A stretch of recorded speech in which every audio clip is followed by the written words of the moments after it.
My mother's mother and father, who died before I was born, they were bootleggers. And her always been in my blood. It has always been in my blood.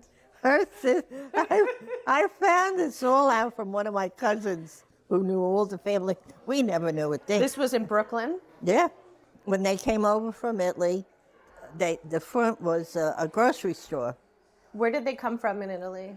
Naples. Okay. And Sorrento. Mm-hmm. But when they got here, they had a grocery store. There were 8 of them.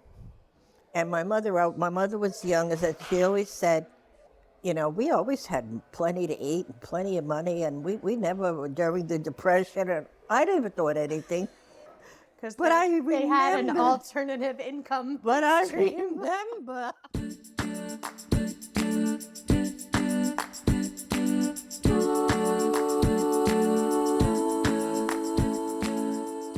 Have you downloaded my wine tips cheat sheet yet?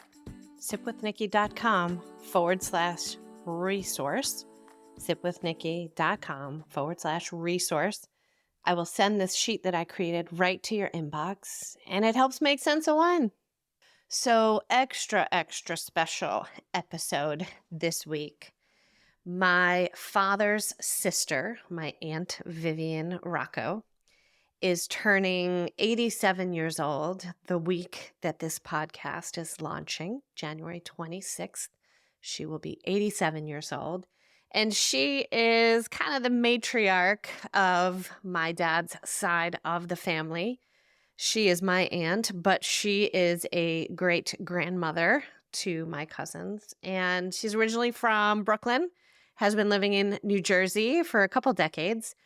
And when I was home in New Jersey for Christmas this past December, I thought it might be fun to put a microphone on Aunt Vivian, she's a good sport, and capture a really special family recipe from her.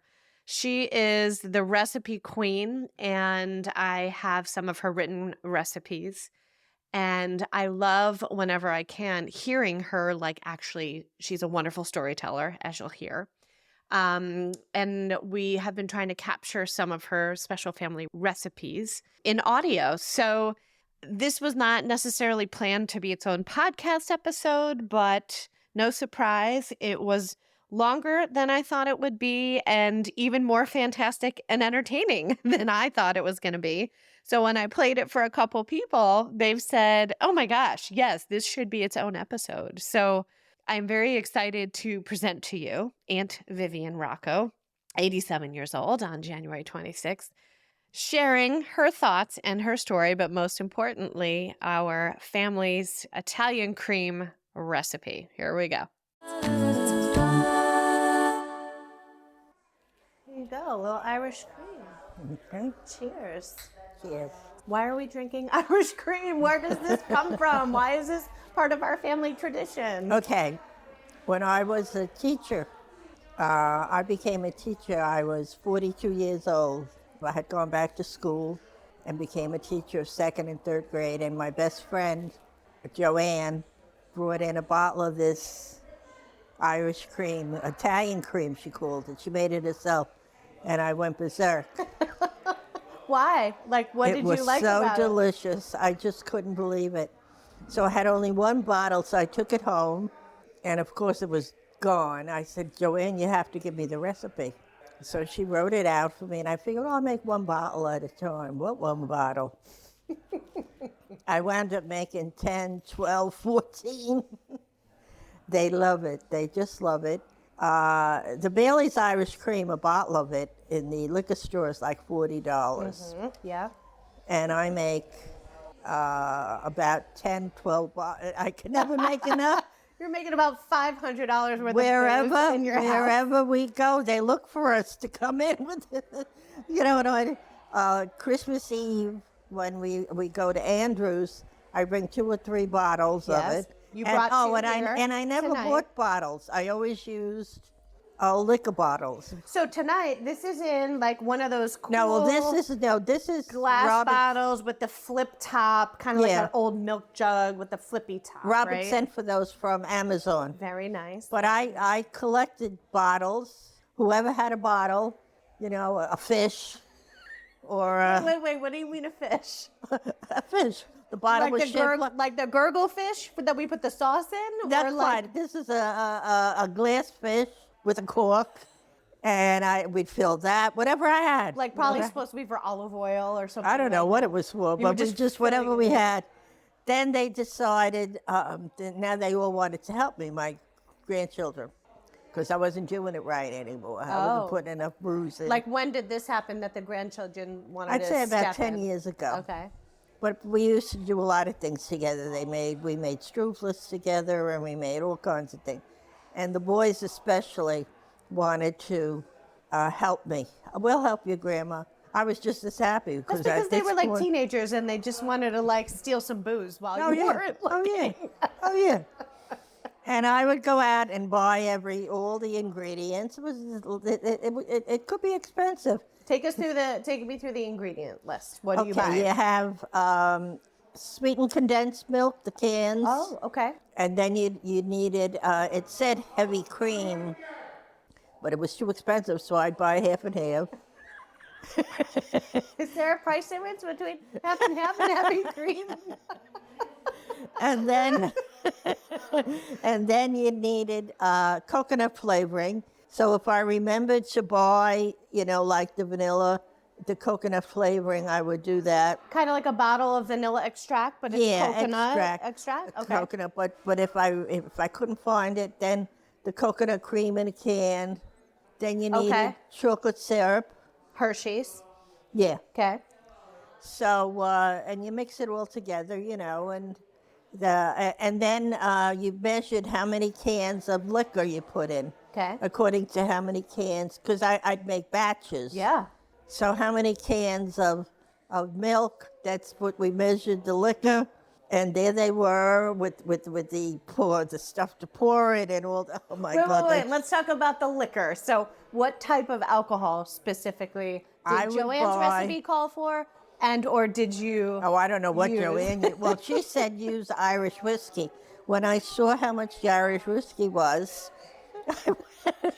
I went around with the shopping cart in the liquor store, and I bought the cheapest liquor you could buy. A big bottle for like $20. Same or whatever I had in the house. Brown liquor or clear? Would be clear Some stuff brown. like vodka or brown like whiskey. Whiskey. Yeah. All right, But cheap whiskey. if I happened to have something one year, I had rum because I don't drink, but I had bottles of liquor, and I was using whatever I had in the house. Money was scarce, so I'd use whatever I had.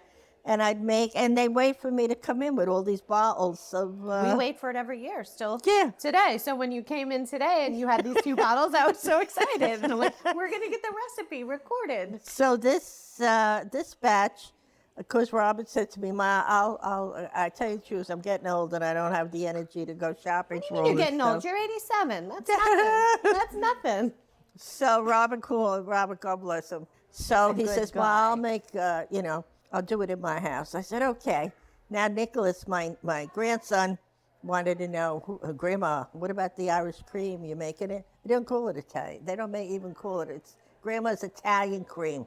That's what my recipe is. Okay, good. Okay, because we're not Irish. I might be a little Irish. You are probably zero Irish. None. Are you 100% Italian? Oh, yeah. On both sides. Oh, yeah. So I call it Grandma's. My recipe, I have it all typed out in my computer, and I call it Grandma's Italian cream. So now what happened this year was a big tragedy because my computer broke, and all the stuff that was stored, they just come in, my kids, like, I'm supposed to know what's going on, disconnected, and boom, everything went, all my recipes. But thank God I have backups typed. Okay. So now they're going to try to, get the recipes back. Okay. But they love it. They look for it. Tastes like chocolate milk and eggnog had a baby with a little kick of Christmas cheer. Now, I got to tell you, I got to tell you right something. now. I got to tell you something funny. When the kids were little, I had to make plain, no liquor for them. Okay. So I'd make 1 or 2 Did bottles. you have to, or? Well, who wanted to live with them? Grandma, so I make the plain one. So now my daughter-in-law, Sandy, is allergic to alcohol. Right. So I would make her drink the plain one the kids have. She got the kids' drink. Yeah, The kids' cocktail. kid stuff. So she says to me, you put liquor in it. I said, I did not. Yes, you did. Because I felt my throat choking and my throat was She's closing. literally allergic to alcohol. Yeah. But there was no alcohol in it. I swore to her. You know what it was? The vanilla. Oh. Vanilla has alcohol. Vanilla extract. Most of it has alcohol in it. Yeah. Who thought of it? Yeah. So till today, she'll come in and tell you my mother-in-law tried to kill me. It's delicious. But it is good. Salute. Cheers. Here. Cheers. Salute. Cheers. How many years would you say that you've been making this? God, since I was teaching, I'd say 40 years. Okay, so you were my age. You said you started teaching at 40. I was 42 when I started teaching. So a little bit younger Maybe than me. 7. Okay. And they don't let me get away with it 1 year. But I love now that the kids and now the grandkids, the guys, especially who are in their, 30s, Yeah. Nick and Steven, they've taken it over. They look for it. And they're making it every year from your recipe. Yeah. I feel like I recall, maybe it was true, maybe it was fable, about a bathtub. Can you tell me a little bit about where you make this large quantity of Italian cream? That part, but I'm just going to give you one story. My mother's mother and father, who died before I was born, they were bootleggers. And Always been in my blood. It has always been in my blood. I found this all out from one of my cousins who knew all the family. We never knew a thing. This was in Brooklyn? Yeah. When they came over from Italy, the front was a grocery store, Where did they come from in Italy? Naples Okay. and Sorrento. But when they got here, they had a grocery store. There were 8 of them. And my mother was young, as she always said, we always had plenty to eat and plenty of money, and we never, during the Depression, and I never thought anything. Because they had an alternative income But I stream. remember a man would come with gallons of uncut alcohol, and they would make, Like grain alcohol? Like alcohol that you use in rubbing alcohol? Or no. Drinking alcohol. And they would cut it down, and they'd make all these different strega, anisette, all kinds. And that's what Grandpa used to sell all this during the time when they weren't allowed to have it. People, entrepreneurs, love the spirits at heart. We all rings true. And Grandma's telling, and they were all in La La Land, except my cousin Louie.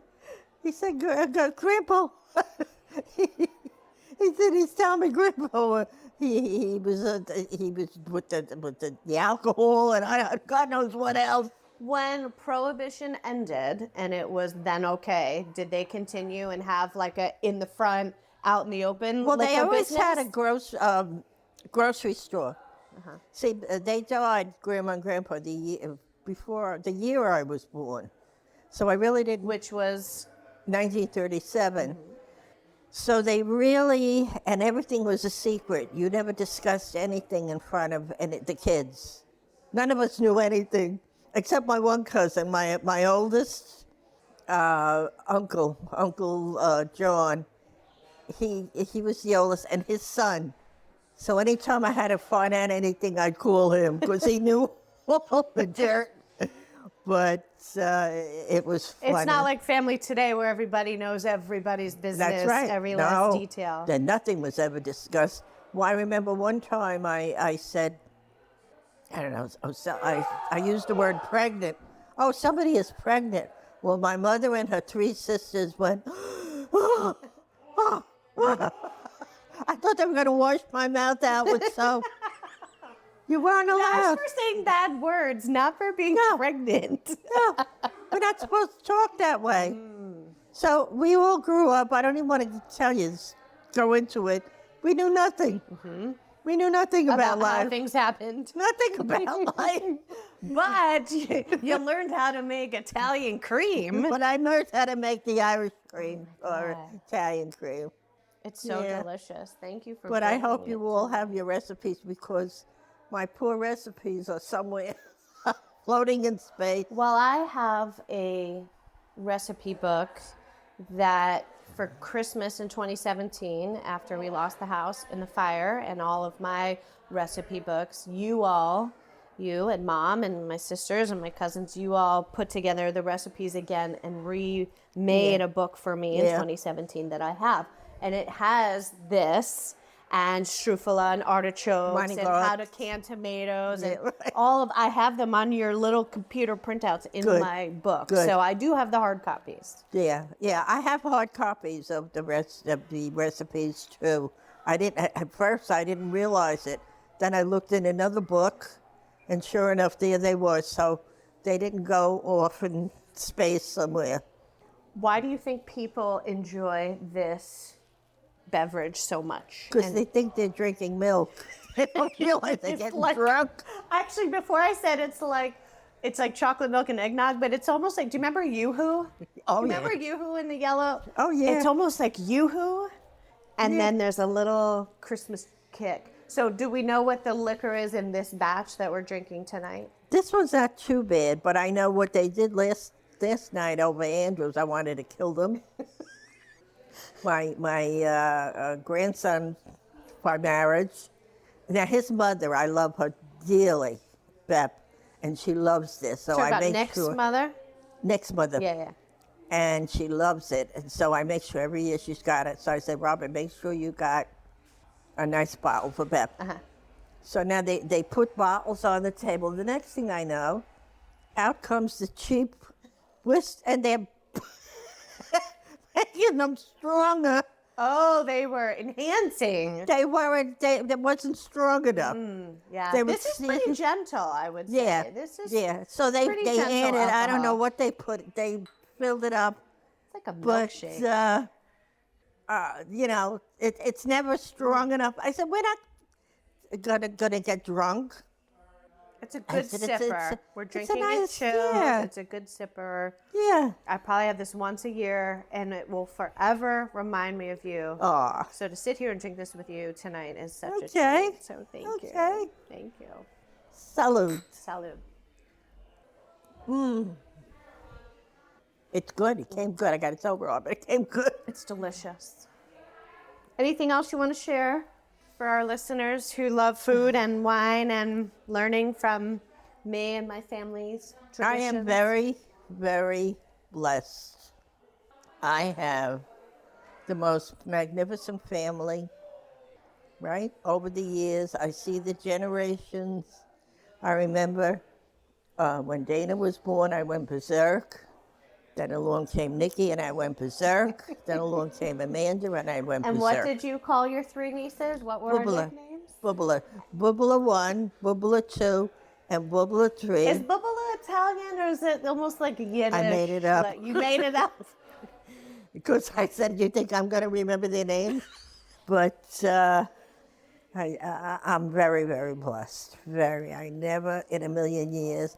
My biggest regret is that Bob, my late husband, is not here to enjoy all My this. godfather, Your godfather, Uncle Bob.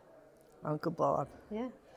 But I was just telling your father the story of the Cabbage Patch Dolls. Remember? Yes. How nuts we went? You got me my first one. I got you your Her first name was one. Leah Annie. She had red hair. But I saw this doll with a stocking face. Yes. I looked, I fell in love with it. So I said to the man, how much? $100. I said, but I need 3 of them. And this was in 1980. Oh, it was something. a while ago. Yeah. Well, he said to me, Uncle Bob, this is how he used to get me. He wanted to go buy the fishing net. That's all. And That's what he was shopping for that day? that's what all he cared about. He never wanted to go anywhere. So he said to me, meanwhile, the World's Fair was going on then in, Tennessee. So he said, oh, would you like to go to Tennessee for vacation? And of course I heard, oh, yeah, sure. He had to go buy net. He had an ulterior motive. The net, yeah. Yes. Because he couldn't buy that net in Brooklyn? No. They only sold, he used to sell them himself. So anyway, we went to, we got in the car. We never made plans or anything. And we wound up in Pigeon Forge and Gatlinburg. And, I was amazed by these places. I mean, it was a nice vacation. Then I said, oh, my God, I'm so sorry. I should have bought those dolls. I loved them. I come back here, and the people are going nuts for them. Here being New York, New Jersey, Brooklyn. But there was a mall near us, which was right on the water, and I took Grandma, and I said, look, Ma, look at these dolls. She didn't know what the hell it was. I said, Ma, we got to buy 3 of them. I said, Ma, you bet with them. I still have that doll. So Good. I had a bin of things in storage. So when Michael and I moved in together in 2015, we had a lot of extra things, and some of my things wound up in a storage unit. And thank God, because when we lost the house and everything in it in 2017, the things that were in storage, I still have. Oh, so there are very God. few things that I own. I think the Poofy. Since Poofy the bear that Uncle Bob gave me when I was born was in storage.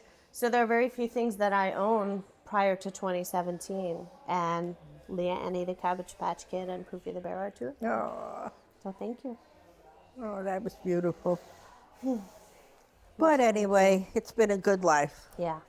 Well, we're and glad I have you're my here nieces, tonight. of course. When you girls were born, I went berserk. So, and I never got sane since then. So, and my grandkids. Keep going berserk. It's okay. There's my grandkids and then great-grandkids. Life has just been unbelievable. Well, we love you very much, and you are the matriarch of all of this. And we're so glad you're here. Thank you. Merry Christmas. And enjoy.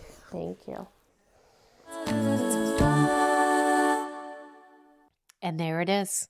I will put the recipe printed out in the show notes. I hope that you make this, and don't wait till Christmas.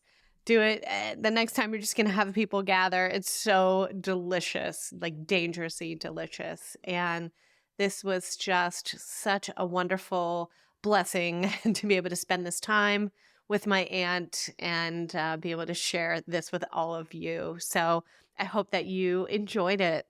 Don't forget to like and follow and rate and review the podcast right at the bottom. Like, follow, rate, review helps us to keep doing what we're doing. If you'd like to support the podcast, buy me a glass of wine. There is a link in the show notes to do that. I can't give you a link in the show notes for the Sip Spotlight. To buy the Italian cream, you got to make it yourself. That's why the recipe's there. And just want to say thank you so much for listening to this extra special episode. And we hope you sip well.